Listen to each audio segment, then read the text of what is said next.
जय हिंद साथियों, मैं सुनील रोशन स्वागत करता हूं आपके अपने YouTube channel physical education arena में। जैसा कि हमारी theory class as it is चल रही थी, उसमें एक दिन व्यवधान आ गया था, आंधी पानी तूफान की वजह से लाइट चली गई थी, तो वो टॉपिक हमारा लीवर वाला रह गया था, उसको हम क्लियर करेंगे। तो अगर हम बात करें तो हमने टाइप्स ऑफ इक्विलिब्रियम यानी कि संतुलन पढ़ा था उस दिन, और संतुलन में हमने क्या चीज़ें क्लियर कर ली थी। हमने स्टेबल इक्विलिब्रियम पढ़ लिया था, अनस्टेबल पढ़ रहे थे, लाइट चली गई थी, ठीक है। तो अनस्टेबल इक्विलिब्रियम की बात करेंगे। तो अनस्टेबल इक्विलिब्रियम का मतलब क्या हुआ? सिंपल सी चीज़ है, कुछ नहीं कि किसी भी वस्तु को, अगर कोई भी वस्तु संतुलन की अवस्था में है, उसे थोड़ा सा विस्थापित करके उसको छोड़ दो, फिर वो वापस अपनी जगह पर ना आ पाए, जिस पोजीशन में वो वस्तु थी वो उसी पोजीशन में वापस ना आ पाए, साथ ही जो उसकी सीजी है, सेंटर ऑफ ग्रेविटी है, वो भी क्या हो जाए, चेंज हो जाए। तो वो अवस्था आपकी अस्थायी संतुलन या अनस्टेबल इक्विलिब्रियम कहलाती है। इस चीज़ को ध्यान में रखना है, ठीक है। जैसे कि यहाँ पर बताया था मैंने कि अगर सपोज दैट मान लेते हैं कि ये कोन है, ठीक है, और इस कोन को हमने थोड़ा सा विस्थापित कर दिया इस तरफ, तो ये इस साइड पे गिरेगा अगर, तो क्या होगा, इसकी सीजी भी चेंज हो जाएगी और इसका डायरेक्शन भी चेंज हो जाएगा, है ना। तो ये चीज़, यही आपका अनस्टेबल इक्विलिब्रियम कहलाता है। नेक्स्ट, अस्थायी संतुलन के बाद आ जाते हैं हम न्यूट्रल यानी कि उदासीन इक्विलिब्रियम या संतुलन। यदि किसी वस्तु को उसकी संतुलन की स्थिति में थोड़ा सा विस्थापित करके छोड़ दिया जाए तो वस्तु पूर्व अवस्था में ना आकर नई स्थिति में आ जाती है, ठीक है। देखो ध्यान से, होता क्या है कि अगर किसी भी वस्तु को, उसको थोड़ा डिस्प्लेसमेंट दे दो, उसको विस्थापित कर दो, तो वो अपनी पुरानी स्थिति में नहीं आएगी, एक नई स्थिति में पहुंचेगी, लेकिन उसकी सेंटर ऑफ ग्रेविटी में किसी भी प्रकार का कोई चेंज नहीं होगा। इस पर आपको ध्यान में देना है। न्यूट्रल इक्विलिब्रियम में क्या होता है कि आपका सीजी जो होता है, सेंट्रल ऑफ ग्रेविटी जो होती है, उसमें किसी प्रकार का कोई असर या कोई फर्क नहीं पड़ता है, ठीक है। फॉर एग्जाम्पल, जैसे 100 मीटर की दौड़ अगर स्टार्ट हो रही है तो उस वक्त आपका न्यूट्रल इक्विलिब्रियम काम करता है। फुटबॉल की बॉल है, सपोज दैट ये आपके सामने एक फुटबॉल की बॉल है, मैं इसको ढनगा दूं यहाँ से, तो ये ढनकते ढनकते अपनी जगह तो चेंज कर लेगी, पोजीशन चेंज हो जाएगी, लेकिन इसकी सेंटर ऑफ ग्रेविटी हमेशा कहाँ होगी, बीच में ही होगी। चाहे जितना घूम करके चली जाए तो उसकी सीजी कहाँ पर होगी, हमेशा बीच में होगी, इसकी सेंट्रल ऑफ ग्रेविटी में कोई फर्क नहीं पड़ेगा। इसी को हम न्यूट्रल इक्विलिब्रियम या उदासीन संतुलन कहते हैं। ओके, चलिए आगे बढ़ते हैं। नेक्स्ट है हमारा, उससे पहले अब ये तीनों के एक बार और देख लो। अब स्टेबल, अनस्टेबल और अब ये है आपका स्टेबल इक्विलिब्रियम में है। इसको मैं थोड़ा सा इधर खिसका दूं तो ये ऐसे ही रहेगा ना, ऐसे ही अगर इसको खिसका दूं, ठीक है। इसको थोड़ा सा खिसका दूंगा तो क्या होगा, चू जाएगा। इसको खिसकाऊंगा तो ये ढंगेगा, आगे जाएगा, इसकी सीजी में कोई फर्क नहीं पड़ेगा, इसकी सेंट्रल ऑफ ग्रेविटी में भी फर्क पड़ेगा, प्लस साथ में इसकी जो पोजीशन थी उस पर भी फर्क पड़ेगा, ठीक है। इसको हम सरकाएंगे तो क्या होगा, वो जिस पोजीशन पे है उसी पोजीशन पे रहेगा और सेंट्रल ऑफ ग्रेविटी भी वैसी ही रहेगी। ओके, इस चीज़ को ध्यान में रखना है। अब आ जाते हैं हम एक इम्पॉर्टेंट टॉपिक जहाँ से आपके एग्ज़ाम में क्वेश्चन 100% आता है जी। समझ में आया? 100% सवाल आपके पूछे जाते हैं यहाँ से। लीवर, उत्तोलक। एक लीवर हमारे बॉडी के अंदर होता है, एक लीवर बाहर होता है, ठीक है। तो ये बाहर वाला लीवर है, उत्तोलक एक छड़ होती है, ठीक है। तो इसमें क्या है, ये प्रतिरोध के विरुद्ध कार्य करने के लिए सख्त छड़ का इस्तेमाल किया जाता है, जिसे हम उत्तोलक कहते हैं, ठीक है। सिंपल सी चीज़ है, इसमें जो वर्क होता है वो रेजिस्टेंस के अगेंस्ट होता है। इस चीज़ को ध्यान देना। एक छड़ ऐसी होती है जिस पे वर्क जो होगा वो रेजिस्टेंस के अगेंस्ट हो जाएगा तुम्हारे, ठीक है। ओके, तो जो लीवर होता है वो एक ऐसी छड़ होगी या एक ऐसी रिजिड रॉड होगी जिसमें जो वर्क डन होगा वो हमेशा रेजिस्टेंस के अगेंस्ट होगा। ध्यान रखिएगा, ठीक है। प्रतिरोध के विरुद्ध, उसके अपोजिट कार्य होगा। ओके, लीवर एक छड़ या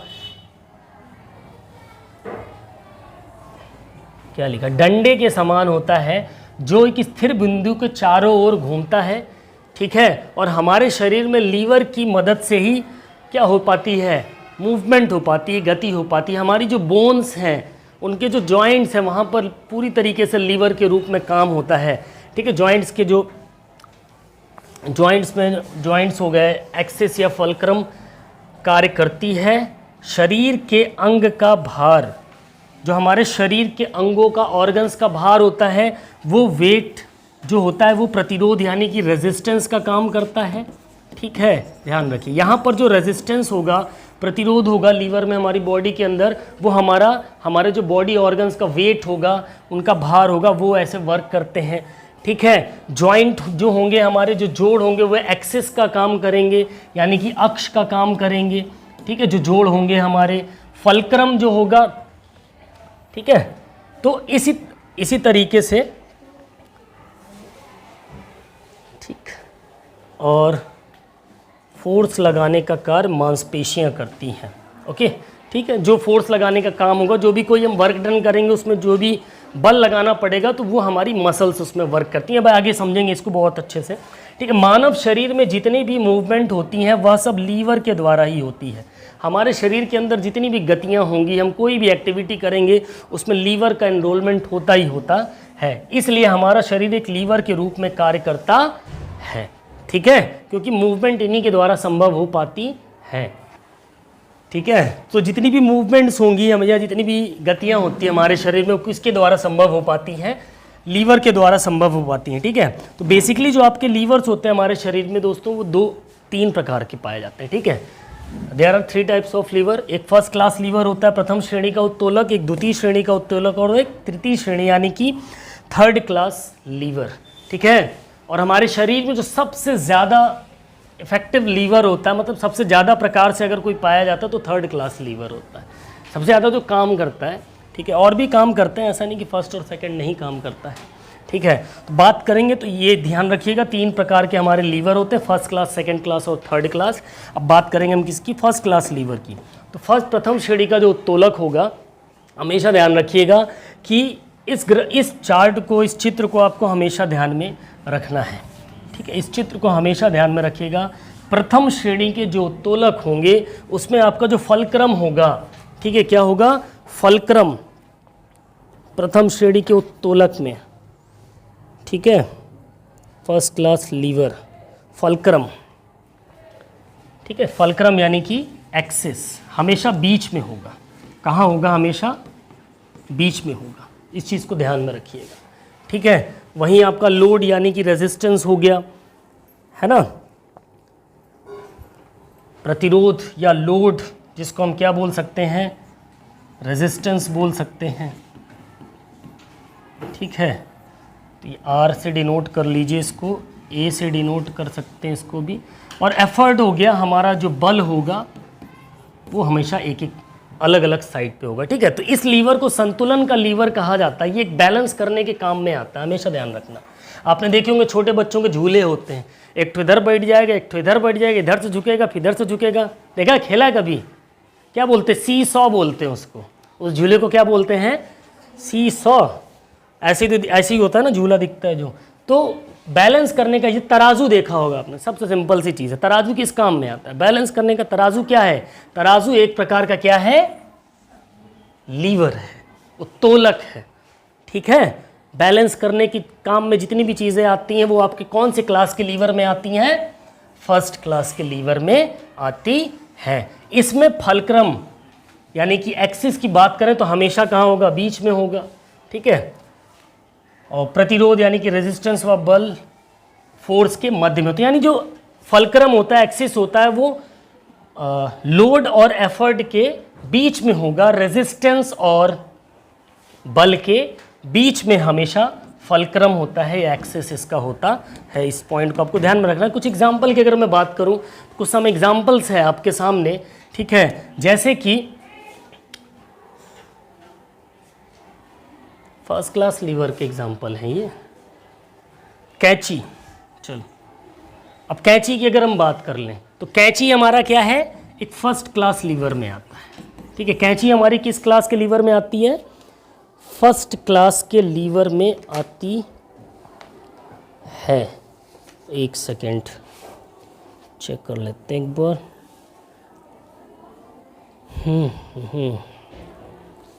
चलो ठीक है, ओके।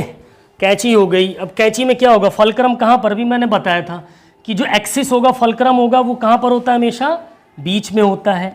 एक साइड पे आपका लोड हो जाएगा, एक साइड पे आपका एफर्ट हो जाएगा। तो जब भी इस प्रकार का होगा आपका, यानी कि ये रेजिस्टेंस हो गया और ये आपका फोर्स हो गया, ठीक है, जो मसल्स के द्वारा लगाया जाएगा। तो हम कैंची के इसी पार्ट में तो मसल से जोर लगाते हैं, ठीक है। बीच में उसका क्या होता है, एक्सिस होता है, और आगे से वो कटिंग करने का काम करती है जहाँ पर लोड होता है। आगे तो हम लगाते हैं लोड, पेपर डाल देंगे या कागज़ डाल देंगे, कुछ ना कुछ डाल देते हैं ना उसके अंदर, लोड दे देते हैं वहाँ पर, ठीक है। तो ये आपका फर्स्ट क्लास लीवर का सबसे बेस्ट एग्जाम्पल हो जाएगा, ठीक है। फिर सीसॉ देख लो आप, कभी झूले की बात करी मैंने, है ना, एक बच्चा इधर एक बच्चा इधर बैलेंस कर रहे हैं। इसमें भी फलक्रम कहाँ है, बीच में है, एक साइड लोड है एक साइड एफर्ट है, ठीक।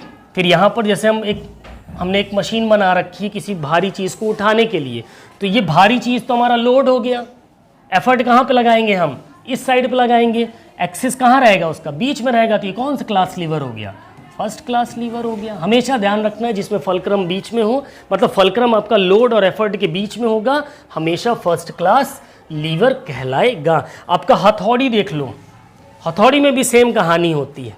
हथौड़ी का जो कौन सा पार्ट होता है, लोहे वाला, उसमें जो पीछे गोल वाला हिस्सा होता है वो क्या होता है, फलक्रम होता है, एक्सिस होता है। और आगे वाला जो नुकीला वाला हिस्सा होता है उसमें क्या होता है, लोड होता है। और एफर्ट कहाँ से लगाते हैं, जो हत्था होता है जिसको हम पकड़ते हैं मसल से, वहीं पे तो जोर लगाते हैं, ठीक है। तो ये आपके सम एग्जांपल्स हैं फर्स्ट क्लास लीवर के, आपको ध्यान में रखने, यहाँ से सवाल पूछे जाते हैं। सेकंड क्लास लीवर की बात करें तो यहाँ पर चेंजेस होंगे, क्या चेंजेस होंगे, ठीक है। सेकंड क्लास देखो, फर्स्ट क्लास लीवर में आपका फलक्रम बीच में था, यहाँ बीच में क्या आ जाएगा भैया, लोड आ जाएगा। यहाँ पर आपका क्या बीच में आ जाएगा, लोड बीच में आ जाएगा, ठीक है। लोड यानी कि रेजिस्टेंस, यहाँ पर आपका रेजिस्टेंस बीच में आएगा, किसके, एफर्ट और फलक्रम के बीच में आपका जब लोड आ जाए तो वो कौन से क्लास का लीवर कहलाता है भाई साहब, सेकंड क्लास लीवर कहलाता है, ओके। कौन सी क्लास का लीवर कहलाएगा, सेकंड क्लास, द्वितीय श्रेणी उत्तोलक कहलाता है, ठीक है। एग्जाम्पल्स की अगर हम बात करें इसके, तो आम जीवन में देख लो आप, क्या होता है, सरौता देखा, सुपारी काटने वाला, है ना, तो कैसा होता है, कुछ ऐसा, यहाँ पर एक वो लगा होता है कटर, है ना, ऐसा ही होता है ना सरौता। हम जोर कहाँ पे लगाते हैं, यहाँ पर, तो जहाँ जोर लगाएंगे, मसल जोर लग रहा है, वहाँ पर क्या हो जाएगा, बताओ क्या होगा, एफर्ट होगा, क्या होगा, एफर्ट होगा। एफर्ट यानी कि हम क्या लगा रहे हैं, बल लगा रहे हैं यहाँ पर, ठीक है। और उसका एक्सेस कहाँ पर होगा, कहाँ पर होगा, यहाँ पर होगा। यहाँ पर क्या होगा, एक्सेस होगा, फलक्रम होगा। भार कहाँ होगा, सुपारी कहाँ घुसेड़ेंगे, यहाँ पे, तो लोड तो वहीं पड़ेगा ना, तो यहाँ पर क्या हो जाएगा, आपका भार हो जाएगा।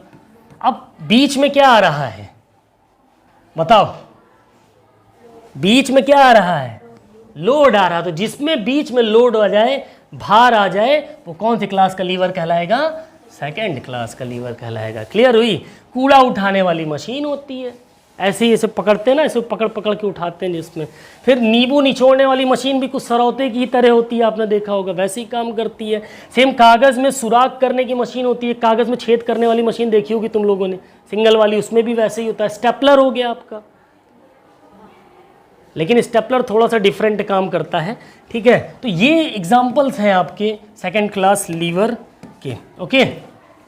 सेकेंड क्लास लीवर के और कुछ एग्जाम्पल आप देख लो बॉडी से रिलेटेड, जैसे क्या है, प्लैंटर फ्लेक्शन। जब कैसी मूवमेंट होगी हमारे टखनों में, कहाँ पर, टखनों में, एड़ी में हमारी जब मूवमेंट होगी प्लैंटर फ्लेक्शन की, तो प्लैंटर फ्लेक्शन मूवमेंट क्या होती है, हम अपने एड़ी को ऐसे और ऐसे करें, ठीक है, टखने को कैसे करें, ऐसे करें ऐसे करें, तो ये मूवमेंट कौन सी कहलाती है, प्लैंटर फ्लेक्शन कहलाती है, ठीक है। इसमें टखने का जोड़ जो होता है, ये जो टखने का ये जो जॉइंट होता है ना बेटा, ये क्या काम करता है, एक्सिस का काम करता है, ठीक है।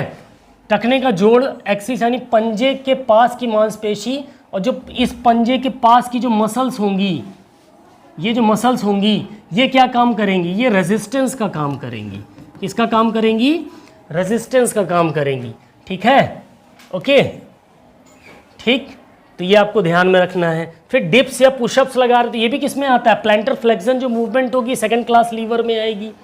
फिर डिप्स लगा रहे हैं हम, पुशअप्स लगाते हैं ना, देखा है ना, ऐसे ऐसे कर लेंगे, फिर डाउन जाएंगे, फिर अप जाएंगे, तो ये जो एक्सरसाइज होती है, मूवमेंट होगी शरीर में, ये भी कौन सी क्लास के लीवर में आती है, सेकंड क्लास के लीवर में आती है।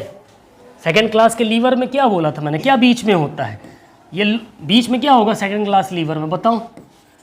सेकंड क्लास लीवर में हमेशा बीच में क्या होता है, लोड होता है।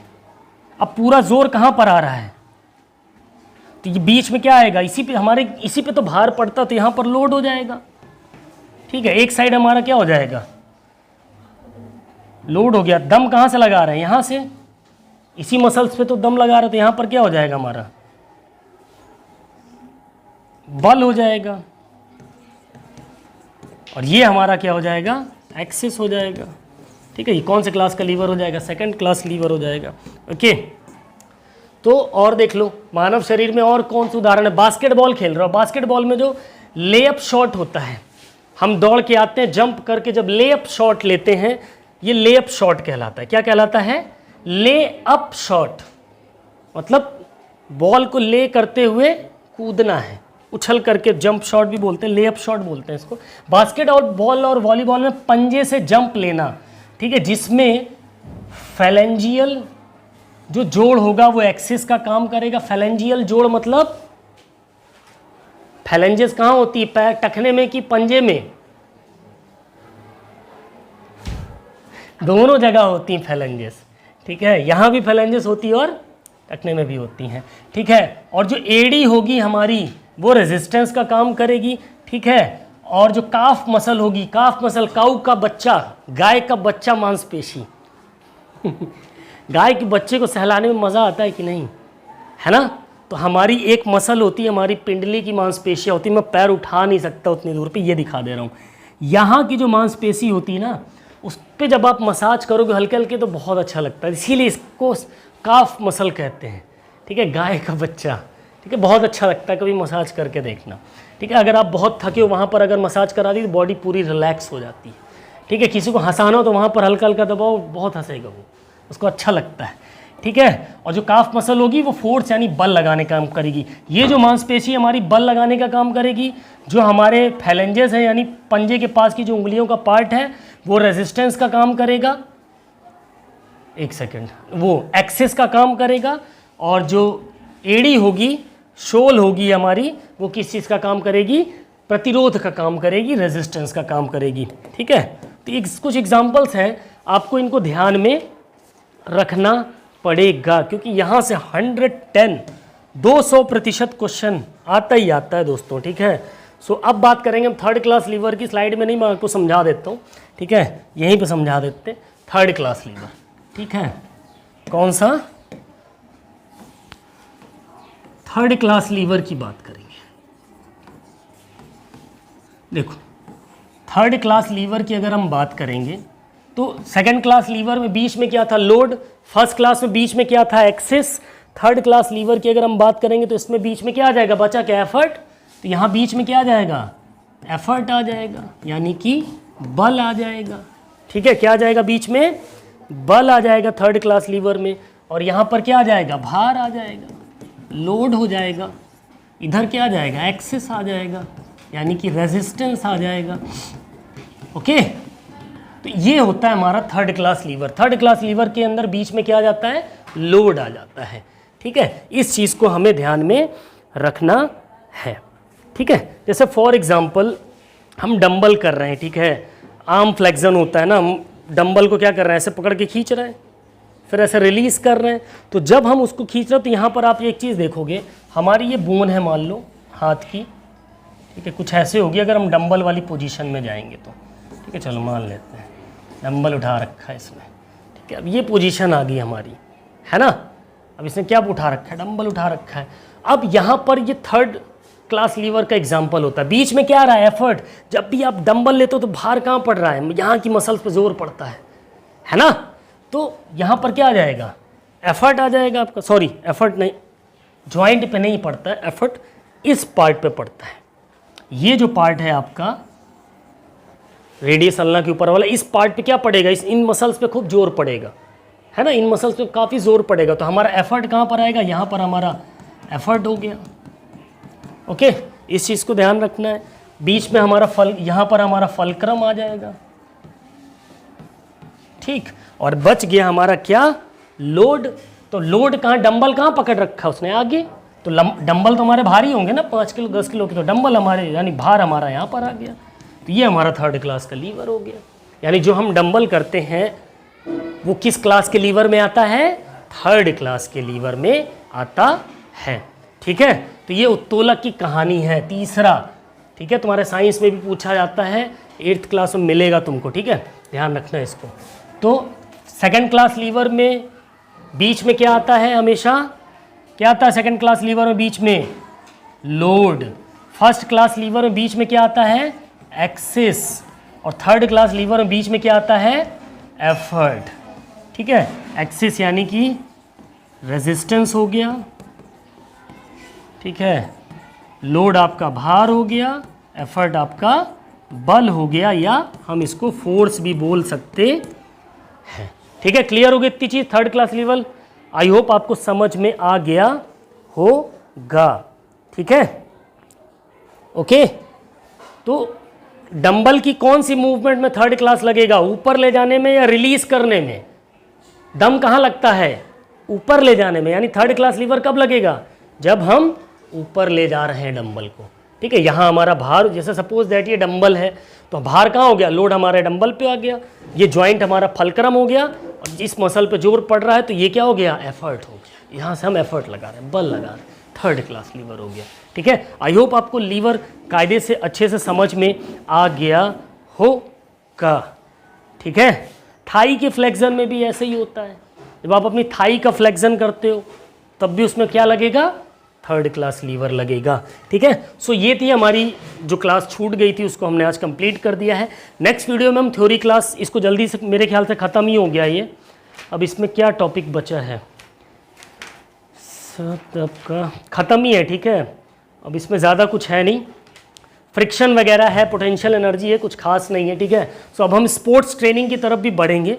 स्पोर्ट्स ट्रेनिंग मैं सोच रहा हूँ कि नेक्स्ट टॉपिक स्टार्ट करूँगा। ठीक है, और जो बीपीएससी की स्टूडेंट हैं आज उनके लिए सॉरी है दोस्तों कि मैंने आज बोला था कि आपसे कि मैं एक पूरा फुल सिलेबस के हिसाब से क्लासेस ले आ दूँगा, बट वो प्रिपेयर नहीं हो पाया। और शाम तक प्रिपेयर हो जाएंगी पीपीटीज़, तो पूरा सिलेबस के अकॉर्डिंग एक आपकी क्लास 2.5 से 3 घंटे की रहेगी, जिसमें मैं पूरा सिलेबस आपको डिस्कस कर दूंगा, तो आपका क्लियर हो जाएगा कि एक्चुअल में आपको पढ़ना क्या क्या है टॉपिक। ठीक है, यूपी टीजीटी वालों के लिए भी सेम एज इट इज़ एक क्लास ऐसी ही आएगी।